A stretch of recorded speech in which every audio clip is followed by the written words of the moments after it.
So now it's time for Q&A. If anyone out there has some questions, type them in the box. Let me know what you have. And we have a couple minutes here to answer any questions out there. So Matt, what do we have? How can I diversify my candidate pool? Okay, so I approach this from a very different area, and Shante alluded to it as well. So if you just throw a job out on a job board, you are going to get whoever's going to apply to that job. And you're going to get diversity in that pool, but it's time consuming to go through and screen. So now we're screening for, and we don't know, right? So we have to make some assumptions. Are they diverse? Do they have skills and experience we're looking for? So it makes that screening process a little different. You do have to dig into it a bit more. That would be one way to do it. But when I do work with my clients and they think that they have a role that they would like to consider diverse candidates for, we always want to get the best person for the role, but we can always focus on who are those diverse candidates that have the skills and experience we need. So that's kind of what at KeyHire, what we can do is utilize our resources to identify diverse candidates, where they are and what they're doing and what their expertise in, and reach out and engage with them and start a conversation around the opportunity that you might have in your job, in your company, and seeing if they're the right fit and if they have the experience and the skills and the capacity you need to grow your business. Finding a diverse candidate pool, there are resources out there that you can research and find where people, agencies and things like that would specialize in that type of stuff. But if you don't have the resources to do that or the funding to do that, you just have to put in the time to understand who's applying to your job, or if you're doing kind of the outreach, right? If you're doing inbound recruiting where you're reaching out to the candidates, you just have to find out, who those people are, where they are, and reach out to them and start engaging with them. I hope that clears that up. But Matt, what else do we have? Anything else? How can I implement an inclusive practices into my hiring process? So this is cool. And Shante and I touched a bit on this. So the process should not measure the person. It should measure their skills. It should measure their experience. You should be measuring for capacity. Do they have more experience than we need in our business today? And you should be measuring for culture fit and core values, right? So each section of the process, it was funny, I was just talking to a client about this today. When you develop a process, every part of that process should essentially be a go, no go, and you should design it like that. So for example, when I first talk to a candidate, I am strictly measuring for, do you have what we need? Do you have kind of the skills at a high level of what we need? And if you do, I will continue the process with you. If you don't, I will say, hey, it's been great talking to you, but I don't think, this is the right opportunity. Then we'll go and do a more in-depth interview, and we'll develop, I want to understand your skills and experience on a deeper level to make sure you really have what we need, but also want to understand how you interact in your environment, how you interact with your direct reports and the people you report up to. And so that's all we're looking for, then if that's a go, then we move on to the next step. But to truly minimize your bias, right? Be aware we all have bias. I've talked to people before and they're like, I'm not biased. We all are to an extent.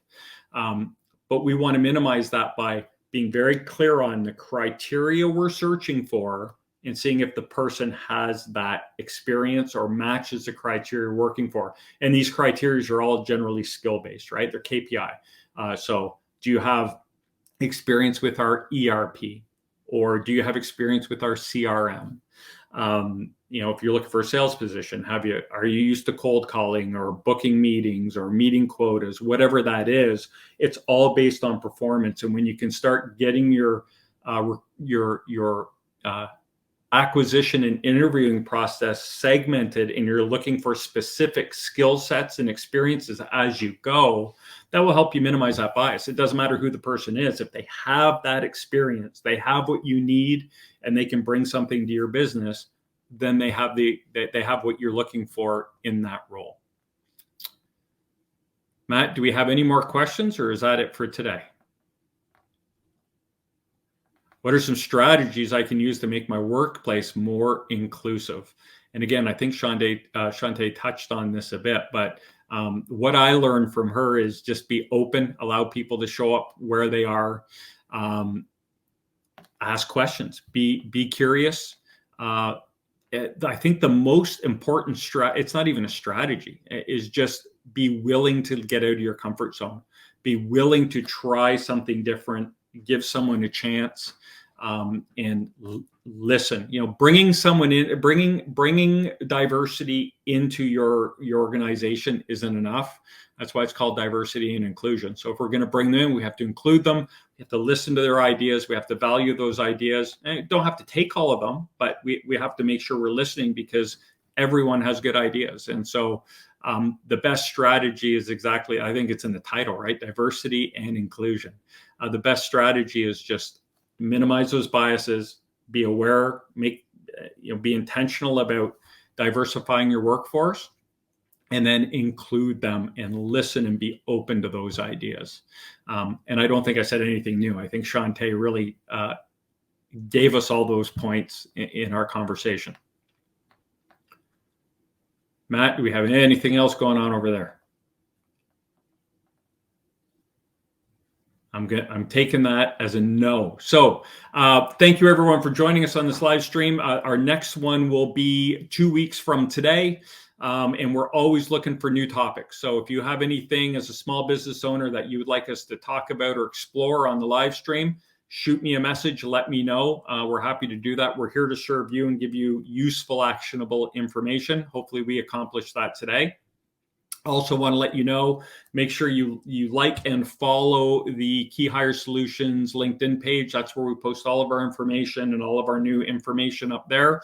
We also have a YouTube channel if you want to follow that. If you jump on the website, Matt, do we have the website there? I'm throwing you a curveball here. But if you want to jump on the website, we do have some free tools that you're welcome to download. Or if you want to have a conversation with us about something that's going on in your business today, if you're thinking about creating a new position, but you don't know how to go about that, give me a call. Go on the website and sign up, and we have free slots on there where we're willing to talk to you about your business and guide you in the right direction. If you're having a human capital challenge organizationally, or you think one of your leaders is maybe struggling a bit and you don't know why, we're happy to walk you through that, because that's something we deal with all the time. So, hey, thanks, Craig Kaiser. I appreciate you. We'll talk to you soon. And thanks, guys. Have a great day, and we will see you in 2 weeks. Until next time, stop grinding and start growing.